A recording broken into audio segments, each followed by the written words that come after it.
Ja sam Pere iz Imotskog, tu sam u Zmajevcu već treći put, ovdje se jako lijepo osjećam i jako mi je dobro. Evo 2 dana sam proveo na putu po Baranji i mogu vam kazati da mi je bilo prekrasno. Bravo. A moram vam kazati nešto i o sebi. Dobro. Ja sam vlasnik Guinnessova rekorda. Moj Guinnessov rekord najveće svrdlo na svijetu.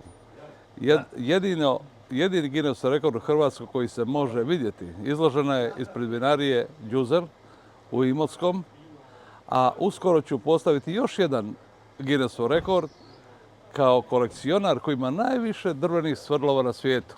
Da? Imam oko 1000 svrdlova i niko ih toliko u svijetu nema i uskoro ću biti ponosni nosilac još jednog Guinnessovog rekorda.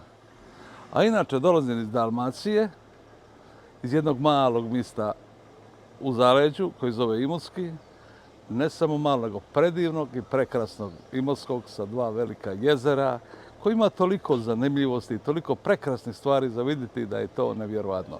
I zato svi koji slučajno ili namjerno naiđete u Imotski ili kroz Imotski, obavezno svratite i raspitajte se šta sve možete vidjeti i divit ćete se tim prirodnim fenomenima koje Imotski ima.